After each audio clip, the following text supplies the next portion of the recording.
नमस्कार, मेरा देश मेरा प्रदेश न्यूज देख रहे हैं आप। मैं हूं आपके साथ भूमिका। आइए देखिए ये खबर।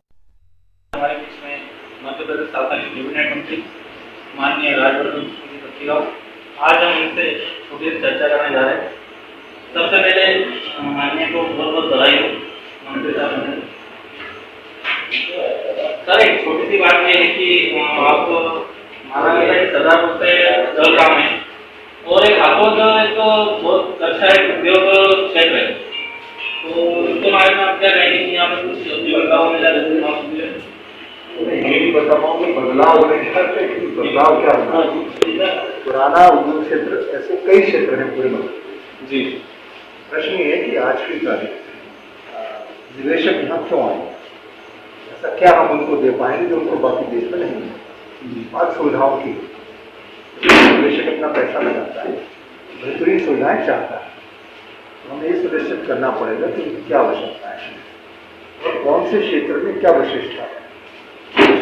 प्रीतमपुर बहुत बड़ा उद्योग क्षेत्र पहले से हमारे यहाँ पे मौजूद है।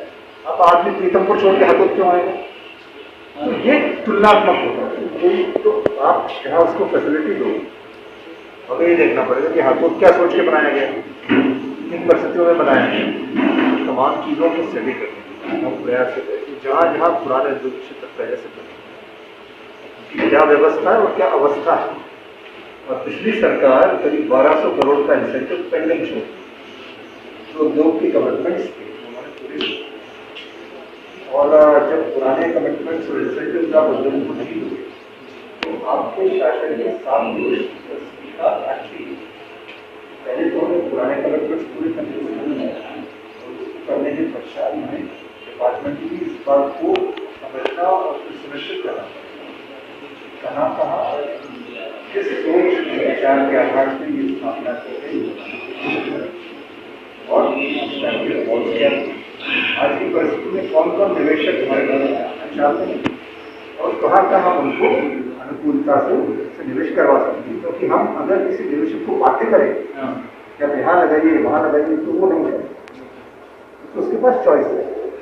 जब आदमी के पास चॉइस है तो वो तुलनात्मक दृष्टिकोण से परिगणित होता है। तो निश्चित तौर पर मेरी प्राथमिकता रहेगी मेरा पैशन, लेकिन मैं किसी को बाध्य नहीं कर सकता कि आप हाथों में लगाएं या अपने जगह लगाएं। हाँ, हमारा मध्य प्रदेश में निवेश कराने का लक्ष्य बड़ा स्पष्ट है और कोरोना की परिस्थितियों में जहाँ आर्थिक मंदी आई है, जहाँ मजदूरों की कमी आई है और जो वर्तमान में जहाँ जहाँ औद्योगिक क्षेत्र बंद पड़े हैं या कठिन परिस्थितियाँ हैं, वहाँ हमें उनसे चर्चा करके उनकी समस्याओं को समझ के उन्हें कहीं न कहीं तुरंत सपोर्ट करना पड़ेगा। दूसरी परेशानी है कि शासन जहाँ हर एक व्यक्ति की आय कम है, शासन की राजस्व प्राप्तियाँ भी कम है। या 100 रुपये आता था हमारा 20-40 रुपये आ रहा है। टैक्सेशन कम हुआ है, सेंट्रल का टैक्सेशन कम हुआ है, प्रदेश का भी कम हुआ है। हमें समग्र रूप से बैठ के विचार करना है इसमें सबसे अच्छा से अच्छा हम क्या कर सकते हैं और कम से कम समय में क्या कर सकते हैं। तो मोदी जी ने कहा ही है vocal for local for global, आत्मनिर्भरता। तो सीधा सीधा जुड़ा हो, हम जब तक अपने मैन्युफैक्चरिंग सेक्टर को मजबूत नहीं करेंगे तब तक हम आत्मनिर्भर हो पाएंगे, दूसरे देशों के उत्पादों पर निर्भर रहेंगे। और इस चीज़ को बहुत गंभीरता से सोच के अच्छा से अच्छा अभी करना पड़ेगा। ये मुद्दा इसलिए उठाया क्योंकि हमारा एक तो आदिवासी बहुल क्षेत्र है और लोग यहाँ से हमेशा पलायन की सोचते हैं। अगर ये औद्योगिक क्षेत्र ऐसा हो जाता है तो लोगों का यहाँ पे वापस हो जाएगा और इनको रोजगार मिलता है। आपको जितना बढ़ेगा जितना बड़ा उद्योग मिलता है आवश्यक नहीं उतना ही रोजगार देगा। आजकल ऑटोमेशन का युग है। कुछ उद्योग होते हैं जो कम निवेश में ज़्यादा रोजगार होता है, कुछ उद्योग होते हैं जो बहुत सारे निवेश में रोजगार उतना नहीं देते। तुलनात्मक, जैसे मैंने आपको तुलनात्मक परीक्षण करना पड़ेगा। फिर रोजगार का भी एक स्तर होता है। हर एक लोग मजदूरों को नहीं लगाते हैं, इसमें स्किल्ड सभी स्किल्ड आपको लेबर लगता है, प्रोफेशनल आपको रिक्वायरमेंट लगता है। तो ये हर एक लेवल का रिक्वायरमेंट रहता है। मजदूरों का पहला है फर्क बात। आप सोचो कि मजदूर जाके सीमेंट इंडस्ट्री या IT इंडस्ट्री में मजदूर काम करते हैं, उसमें वो लगने से भी पढ़ाई नहीं रुके। तो ये इश्यू जो आप बात कह रहे हैं उसका सीधा सीधा उससे उतना ताल्लुकात नहीं है। हर एक लेवल का लेबर रिक्वायरमेंट हर एक इंडस्ट्री का अलग होता है। उन तमाम चीज़ों की हमें अध्ययन करना पड़ेगा। यहाँ स्वरोजगार ही इसका स्थायी समाधान है, जिसके लिए मोदी ने 20 लाख करोड़ का पैकेज किया।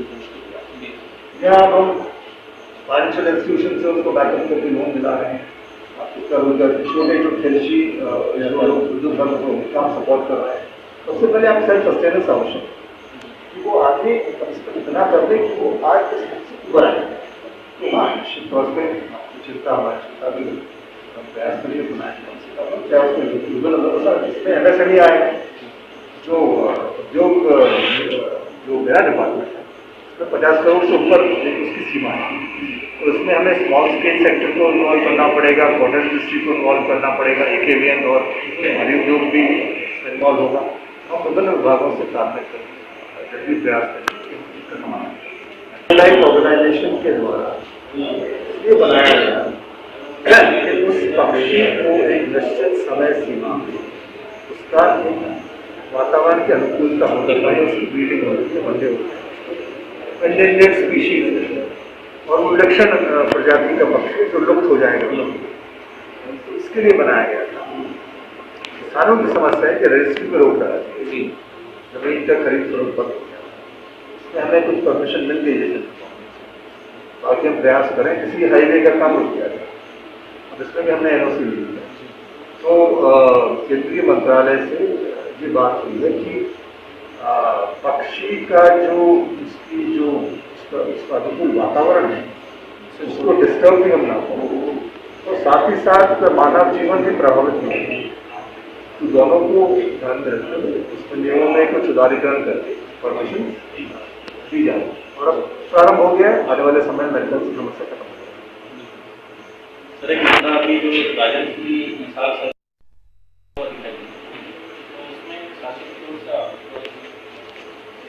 जांच रिपोर्ट चलेगी उसका काम है। सर अभी तक आरोपी नहीं गिरफ्तार नहीं, पुलिस गिरफ्तार करेगी। आप बता दीजिए कर ले गिरफ्तार, आपको पता तो बताइए, मदद करिए।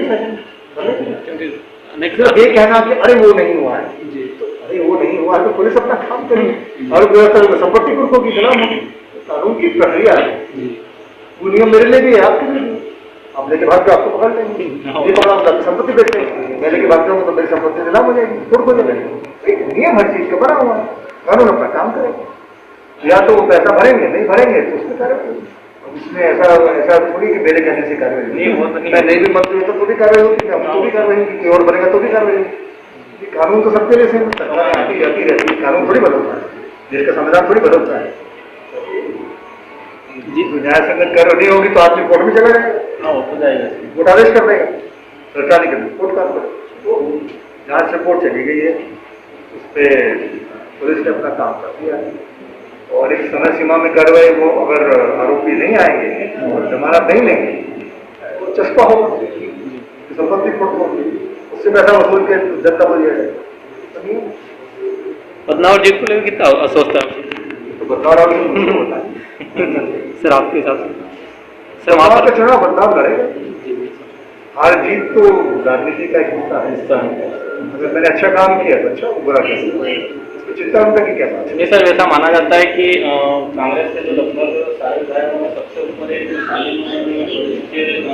आपका नाम आता है और ये है कि बदलाव जीत एक बहुत ही सकारात्मक और बहुत बड़ी जीत हो गई। उसके बारे में किस तैयारी? देखिए, जनतंत्र कोई कितना भी बड़ा नेता, प्रधानमंत्री हो चाहे मुख्यमंत्री, तो गतवा उसको जनमत प्राप्त करने के लिए जनपद पे आ जाएगा और उसका सफर बूथ से ही शुरू होता है, उस बूथ से ही। तो मैं जैसा मैंने दिसंबर 2018 में 27 तारीख को कहा था, जब ये पूरा सिलसिला चालू हुआ, जब भोपाल से लौटे तमाम कार्यकर्ता भी थे और उस वक्त मैंने सार्वजनिक रूप से जब ये कहा बदलाव के लिए 1 लाख विधायक के उसी टाइम मैंने कहा था मैं आप सब कार्यकर्ता रिजाइन कर दो, आप लोग कर दो, मैं कर देता हूँ। दिल्ली में जाकर लेके आया था सभी नेताओं को, तब उन्होंने कमिटमेंट किया। तो तब से अब तक हमारा जो संकल्प है, दृष्टिकोण बड़ा स्पष्ट है और इसमें तमाम लोग मेरे साथ कांग्रेस BJP सब इसमें सभी ने कहा कि हाँ, उसके आपके साथ है और आपको ऐसा करना चाहिए।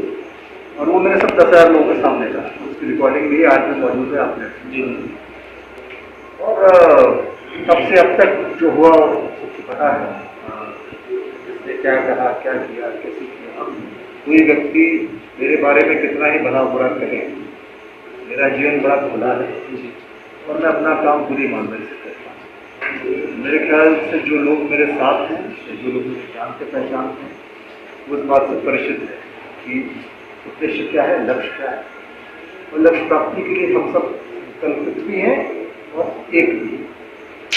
आज की तारीख में बदलाव क्या मुझे पूछें तो मैं हर एक मतदान के लिए चुनाव के उद्देश्य से अभी तक जो भी जहाँ भी मैं गया जो भी लोग मुझसे मिले, और हमारा संगठन कार्य कर रहा है। मोदी जी हमारे प्रभारी हैं, बहुत अनुभवी व्यक्ति हैं मोदी जी, और मोदी जी और तमाम हमारे साथी निरंतर मैं भी जहाँ जहाँ जा सकता हूँ तो मुझे लगता है कि बदलाव निश्चित तौर पे विकास की राह पर है, ऐतिहासिक कार्य होगा।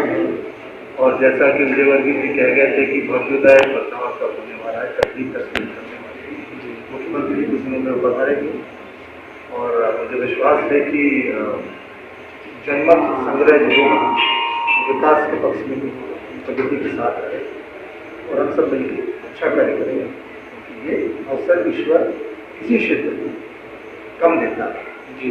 हमारे क्षेत्र को ऐसा देना, तो हमारा क्षेत्र बड़ा संवेदनशील भी, जागरूक भी है और समझदार भी है, तो मेरे ख्याल से किसी बात की चिंता नहीं, जो ईश्वर चाहेगा वही होगा और सब अच्छा है।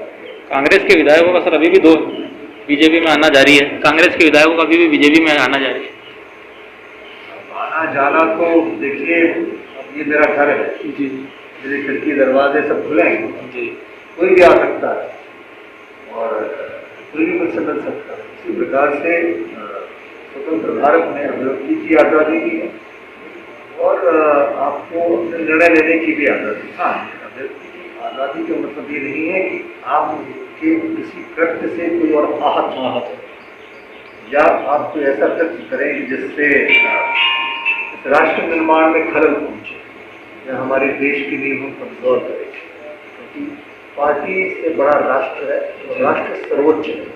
जय जननी जन्मभूमि की भाव से हम सेवा रहे हैं और रहेंगे, तो अब वो आ रहे हैं, स्वागत है। ऐसा तो है नहीं कि मैं लेके आ रहा हूँ जी, मैं इसीलिए 24-25 सीटों में से सर कितनी सीटों लग रही है आपको अनुमानित जीत बीजेपी? मैं तो मेरी सीट की बात कर सकता हूँ, मैं दूसरी सीट पर कहीं गया नहीं, मैं किसी से मिला नहीं, मुझे वहाँ किसी की पता नहीं, मैं तो मेरी सीट का कह सकता हूँ। हम सब कार्यरत हैं और सब पूरी मेहनत कर रहे हैं और मुझे आशा है कि जनमत हमारे साथ। सर पराये जो थे वो अपने ऊपर अपने पराया हुआ, इस पर कुछ? मेरे तो सब अपने आज भी हैं, 20-30 साल से पढ़े, लेकिन जो अपना है वो तो अपना ही रहता है। जो बीजेपी के थे जो और विचारों से क्या कोई मनभेद हो जाता है?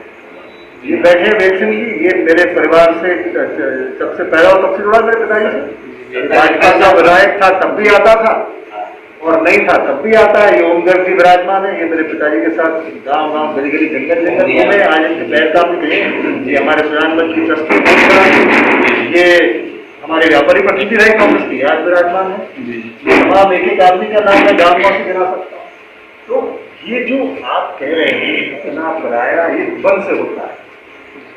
आज क्या आप कहोगे कि बदलाव आकर 80% कांग्रेस मेरे साथ आ गए, ये तो हमारे दिल का मामला है, हमारे मन की बात है।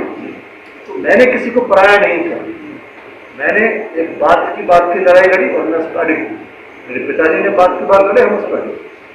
अगर आप किसी के साथ अन्याय कर रहे हैं, चाहे वो मेरा क्षेत्र क्यों ना रहा, और उस क्षेत्र में अगर मुझे जन्मत और प्रतिनिधित्व दिया तो मेरा कर्तव्य क्या है? मैं चुपचाप बैठ के बस हाँ यहाँ करता रहूँ, मुझे हिलाता रहूँ? मुझे लग रहा है गलत, मैं उसके बारे में बोला, लेकिन बोल के क्या मैं अतिशय कर लूँ? बोलने के पश्चात मुझे क्या करना है? अगर मेरे क्षेत्र ने मुझे कह दिया कि हाँ साहब आप सही हो, और जब ये हुआ तो कांग्रेस मुझे किसे बदनाम नहीं है तो आप सही है, उससे ज़्यादा मुझे उनसे क्या चाहिए? तो मुझे उनकी लड़ाई लड़नी क्यों? क्योंकि उन्होंने मुझे इसके लिए नियुक्त किया, चयनित किया, जो अधिकार दिया है मतदान के बाद, मैं वो कर रहा हूँ। अब जितने भी लोग मेरे साथ रहे करीब या मेरे पिताजी के साथ रहे, आज अगर भारत सरकार और मध्य प्रदेश सरकार, प्रधानमंत्री और मुख्यमंत्री ने मिलकर हम लोगों को दायित्व दिया है, तो उससे समग्र रूप से सभी को प्रतिनिधित्व मिला।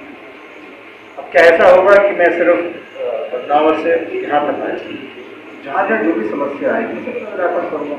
मैं अगर कोई सड़क बनाऊंगा तो उस पर क्या सिर्फ बीजेपी चलेगी, सिर्फ कांग्रेस चलेगी? सब चलेगी। अगर मैं कहीं पानी लेके आऊँगा तो पानी का सिर्फ कांग्रेस ही पिएगा, बीजेपी तो अलग पिएगा, कोई हैरान तो पिएगा। अगर हमने यहाँ चुनाव बनाए तो चुनाव का लाभ क्या होगा? सिर्फ रखेगाओं को मिलेगा, तो क्षेत्र को मिलेगा, यादव को भी मिलेगा। जिसको पानी लेना हुआ पानी लेगा, जिसको सिंचाई करनी होगी सिंचाई करेगा। तो अपना पराया क्या होता है? राष्ट्र का कोई अपना पराया है क्या? आप देश से बड़े हो क्या? आप भारत निर्माण में आहुति नहीं दोगे क्या? राष्ट्रभक्ति का काम आएगा तो आप देखोगे सर्जिकल साइट की हमें जांच करनी है, चीज चला जाएगी तो आपको गरीब चीनी और ये ऐसा उसमें चले करोगे। कोरोना महामारी आई तो आपको दो महामारी उसमें फैला तो उससे कोरोना महामारी तो विश्व में फैल जाएगी। कोरोना पर हम राजनीति करेंगे क्या? चीन से लड़ाई पर हम राजनीति करेंगे या सर्जिकल स्ट्राइक पे हम राजनीति करेंगे? अपने पराये को परिभाषित किए जाते हैं, इसको इसमें ये भेद नहीं है। अगर आपका दिल खुला है, आपका मानस स्पष्ट है, तो कौन अपना कौन पर है? सब भारतवासी सब ले रहे हैं, क्या है? सर, देश सहित पूरे जिले में भी अपने कोरोना का प्रकोप बहुत ज़्यादा जारी है, तो इस पर आप जनता को कोई अपील करना चाहेंगे चैनल के माध्यम से? सभी से कह रहा हूँ, मैंने मास्क पहना, आप भी सैनिटाइजर यूज करो, गर्म पानी पियो, काढ़ा पियो, हल्दी का सेवन करो, आयुर्वेद में तमाम चीज़ें हैं तो आप लोग करो। हमारे पास देशी जड़ी बूटियाँ हैं। ये लॉकडाउन खत्म हुआ है, हाँ, तो हमारे जीवन से अलग नहीं हुआ है और इसके साथ जीना सीखना पड़ेगा। शरीर को आपको कैसे मजबूत करना है, एंटीबॉडी जब तक हमारी बॉडी में क्रिएट नहीं होगी, जब तक एक अच्छा वैक्सीन नहीं बनता, जब तक हम समग्र इसका इलाज नहीं निकालते, तब तक तो हमको इसकी सजा लेना ही पड़ेगा। अभी बात हो रही है कि सामाजिक जीवन में मेरे लिए असंभव है कि मैं लोगों से दूर रहूँ, लोग मुझसे दूर रहे, मैं कोशिश करता हूँ, कहता हूँ सुरक्षा रखनी चाहिए। और जवानों को पता नहीं लगता, लेकिन बुजुर्ग लोग आप सिम्टोमेटिक हो सकते हैं, यानी आप कैरियर हो सकते हैं, आपको पता नहीं लगेगा, लेकिन आप अगर कैरियर हुए अपने बड़े बूढ़ों को इफेक्ट कर दें। आपकी माता जी अगर वृद्ध है, दादी वृद्ध है, अब उनको इफेक्ट है, उन्हें थोड़ा ध्यान रखना चाहिए। और सरकार हर जगह को चौकीदार बत्ती करी नहीं रहेगी, तो आपको अपने आप आत्मनुशासन में रहना पड़ेगा। सर, एक आखिरी सवाल ये है कि राष्ट्र हित में भी कई बार वो अपने राष्ट्र हित के मुद्दों पर भी कई बार सवाल उठाती रही, तो आपको इसमें सबसे ज्यादा खेद पहुंचाने वाला कौन सा मुद्दा था जिससे आपको ज्यादा ये गलत हुआ? देखिए, अगर वास्तविकता देखी जाए तो वचन पत्र के अंदर जितनी भी बातें थी, सबसे पहले कर्ज माफी की बात राहुल गांधी जी ने राहुल गांधी ने कहा था कि 10 दिवस में सभी किसानों का कर्जा माफ होगा, और नहीं हुआ। कुछ 11वें दिन में मुख्यमंत्री बदल दिया। कमलनाथ जी ने मुख्यमंत्री बनने के बाद ये कहा कि मैंने 3 या 4 घंटे में माफ कर दिया। माफ करके उन्होंने एक फाइल पर साइन कर दिया, लेकिन फाइल पर साइन करने से कर्ज माफ नहीं होता। वो निर्णय का अनुमोदन किया, उस निर्णय में ये नहीं लिखा था कि 10 दिन में सभी किसानों के बैंक के खातों में सारे ऋण का पैसा डल जाएगा। तो डल गया होता तो मानते संपूर्ण कर्ज माफ हो गया। क्यों? क्योंकि आज भी अगर किसान बैंक जा रहा है, उसको ब्याज भी लग रहा है, उसको वापस रोटेशन में पैसे। ये तमाम जब दूसरे चरण में जब वो हमसे सर्टिफिकेट बढ़वा रहे, तब भी हमने उनसे पूछा था सर्टिफिकेट बढ़वा रहे हैं, खातों में पैसा होगा कि नहीं? तो उन्होंने कहा खातों में पहले पैसा डल जाएगा। जब गेहूँ पार्जन होने लगा, किसानों के खाते से पैसा कटने लगा, तो किसान फोन आने लगे। तब हमने शिवराज सिंह ने कहा कि साहब प्रमाण पत्र हमसे बढ़वा दिए, तो कहा कि वो पैसा है नहीं। तो शिवराज सिंह जी ने बदनौर में तो मैंने कहा है तो वहाँ पैसे फिर डलवा। तो बैंक का जो रिकॉर्ड स्टेटमेंट ये आप चेक कर सकते हैं, कर्ज माफी की घोषणा कब चली, सरकार कब तक थी, कब तक कितना पैसा किस बैंक में था, उसके बाद कितना पैसा डाला और आज भी कितना पैसा लंबित। अब कांग्रेस ये कह रही करे हमें फिर से बना दो, फिर माफ कर देंगे। हम तो कर रहे थे, उन्होंने सरकार गिरा दी। अगर कर रहे होते तो तत्काल हो जाता। पूरे बजट में जहाँ एक अनुमान, फिर उन्होंने शर्तें लगा दी किंतु परंतु इतना होगा, 2 लाख तक होगा, कम होगा, ज़्यादा होगा, इनकम टैक्स वाले करने को बनाने का, ये पहले नहीं कहा, बात नहीं, नियम बनाते। उन नियमों के बाद भी फिर भी करीब 50 से 60 हजार करोड़ का अनुमान था कर्ज माफी का। अब कायदा यह था कि जो पहला बजट आता प्रदेश सरकार, जब आपने 10 दिन में कर्ज माफी का कमिटमेंट दिया, तो पहले बजट में तमाम 60 हजार करोड़ उस बजट में कर्ज माफी के नाम से होने चाहिए। कितने थे बजट में? सिर्फ 6,000। और छिंदवाड़ा कितने ले गए वो? 16,000। इसमें से काय के पैसे? एयरपोर्ट के, खाने की। तो क्या उनका छिंदवाड़ा में एयरपोर्ट बनना ज्यादा आवश्यक था, या एक किसान के कर्ज माफी खाते में पैसा डालना? तो होना क्या? अगर वास्तविकता में कमलनाथ जी ईमानदारी से किसान के साथ होते, संवेदनशील इस मुद्दे पे होते, तो जब उन्होंने मुख्यमंत्री बनते 4 घंटे में उस कागज पे साइन किया, उसी टाइम फाइनेंस सेक्रेटरी भी वहां होना था, फाइनेंस मिनिस्टर वहां होना था, और उनको कहना था इतने किसान हैं कर्ज माफी के दायरे में, इतना वित्तीय उसका भार है, ये फाइनेंशियल एस्टिमेट 50 से 60 हजार करोड़, ये भी उसमें डालो। डाल के बैंक्स देखो, SBI, देना बैंक, कोऑपरेटिव बैंक, जो भी बैंक है, और वो बजट अलॉटमेंट डाल के खाते में ट्रांसफर कर दो। हुआ क्या? नहीं, ये एक मुद्दा। आवास का मैनिफेस्टो में, वचन पत्र में, पूरे मध्य प्रदेश में ग्रामीण क्षेत्र में एक भी कुटीर कहीं दी हो, एक भी नहीं। सिर्फ शहरी क्षेत्र में प्रधानमंत्री आवास के ऊपर पैसा आ रहा, वो भी रोक दिया। अभी मैंने बदनावर में पिछले महीने 10-11 महीने बाद शिवराज सिंह जी से कहीं 50-50 हजार रुपये डाले। आवास के क्या एक कुटीर नहीं। आप स्वयं सहायता समूह का कर्ज माफ, आप चले जाओ महिलाओं के समूह, यहाँ से लेके और छिंदवाड़ा तक एक भी समूह का एक पैसा माफ कर दिया, कहीं भी नहीं। आपका इन्होंने फिर कहा कि ये अतिथि शिक्षक आज भी नहीं। आपके फसल के दाम के मामले में आज भी उत्तर प्रदेश, हमने बड़ी मुश्किल से गेहूं उपार्जन 3.5 लाख मीट्रिक टन कराया, धार जिले में बदलाव में 1,56,000 मीट्रिक टन। एक दाना जो भी संभव को दिलवाए, पेमेंट्स खाते में डल गए हैं सारे। पुराने भावांतर के पेमेंट अभी तक पेंडिंग रखे हैं। गेहूं के बोनस की बात करी, वो नहीं हो पाया। पूरा मैनिफेस्टो उठा के, तो असल में मैं शॉर्ट में कर देता हूँ। होना यह था कि जब आप कमिटमेंट लेके जा रहे थे वचन पत्र में, तो जितने भी फाइनेंशियल ऑब्लिगेशन उस मैनिफेस्टो में थे, उसका हमने इतने वादे किए, कितना वित्तीय भार है आज भी उनके पास। 4 तारीख को प्रॉमिस करके दिखा दिए थे, उसका उनके पास फाइनेंशियल बैकअप था।